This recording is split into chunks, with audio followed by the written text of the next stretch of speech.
Hello everyone, and welcome back to Dragalia Foundry, a fan channel where everything Dragalia Lost can be found. This video is going to be all about the Toll of the Deep facility event that's happening right now in Dragalia Lost. This event is really our first proper summer event of the year. It features Summer Alex, Summer Mim, and a new Abyssal Priestess who is known as Tiana. She hails from an underwater city called Aquaphos, and the event centers around this city, its plight, and Mim and Alex helping her out to quell the raging god of the sea, Leviathan. It's a pretty interesting and fun event, short story, just played through it today, and in this video I'm going to be sharing some gameplay footage from it while discussing my thoughts and opinions on the story. Had a lot of fun with this one. It has really nice music as well that you may be able to make out in the background here just a little bit. But overall, this has been a pretty good one for me. So I'm trying to use somewhat of an event theme team here with Alex, Mim, the Prince, and Shell, since all of them had good roles to play in the event. As far as the event content, pretty standard fare. It's comparable to other facility events. This Leviathan battle was a little bit challenging to do with this team, I guess, but otherwise just your usual nightmare dailies. You no longer have to do EX battles, which is kind of nice, makes these events a lot smoother to progress through.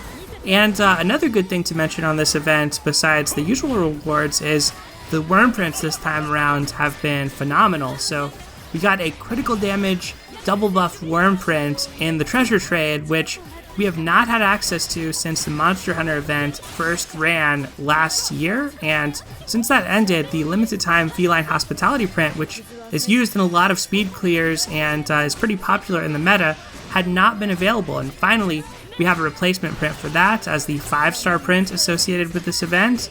And by playing the event itself, you can also get a 4-star worm print that gives extra critical damage for dagger adventurers.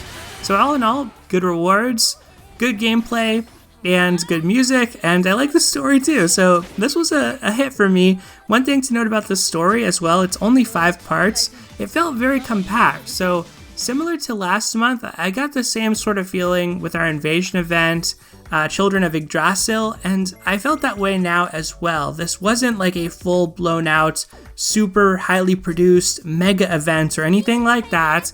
You know, it's a familiar boss battle and the Manscore battle. They throw in Leviathan, who genuinely does feel like new content, which is nice, but the story's on the more subdued side. It's not super large in scope or ambition, but I kind of appreciate that. I feel like that's maybe a lesson learned and taken from the mid-month onslaught and defensive events that we tend to get.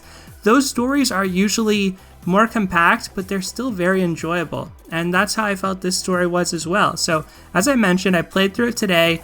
I love Tiana. She is just a super adorable character. Her design reminds me a lot of Princess Ruto, or maybe even Mipha, basically the Zora in The Legend of Zelda. So I really want to summon her. I hope she's playable. It looks like she might be, just based on the Battle Royale, because there's kind of this fishy axe that you can get as the weapon skin for this month. So by the time you're watching this, you may already know the answer. We're going to get the preview of Mim's Summon Showcase pretty soon here, but if Tiana is on it as well, that is something I may want to summon on. I just thought she was a really cute character, very solemn in her responsibilities as an Abyssian royal, I suppose. So yeah, it's interesting to get this kind of lore and backstory. To be honest, it does feel like some of this stuff is just made up as the game progresses and goes along, but I don't really mind. It's plausible enough, it fits in with everything we know about the world so far. So apparently, 1,000 years ago, the city of Aquaphos was submerged in the sea. They developed a bit of a grudge among them and between them and the terrestrials, the people that stayed on the land. Kind of reminds me a little bit of Feeny and Irene's event with the Ex Machina folks in A City in the Sky. But anyway, underwater, they eventually developed to be sort of more fish-like and more like merfolk in their appearance, and eventually they run out of food, they're running out of resources, and they're thinking about going to war with the surface, and instead it is Mim and Alex who inadvertently get trapped down there after the Grand Fior of all things is able to sort of sail into the water in an underwater mode, but crashes.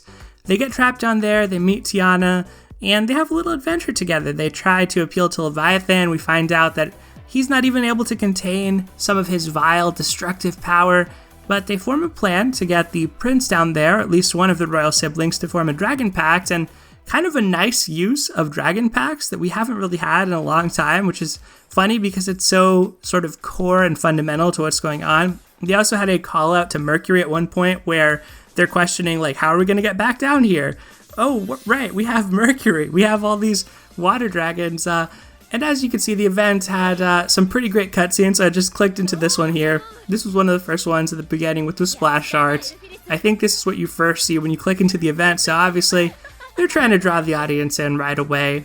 And obviously there are a lot of people who are here for this in their gacha games.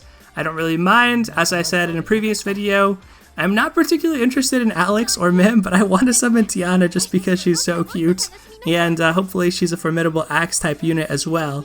But yeah, this is how the event kicked off.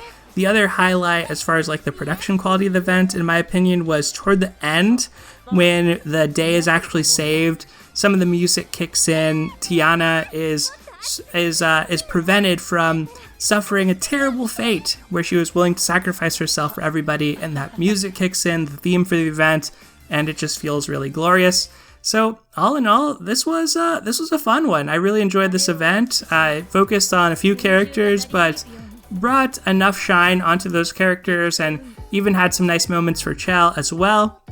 I would say this is one of the summer events I like the most, but Doomsday Getaway is so hard to beat as our raid event from last year.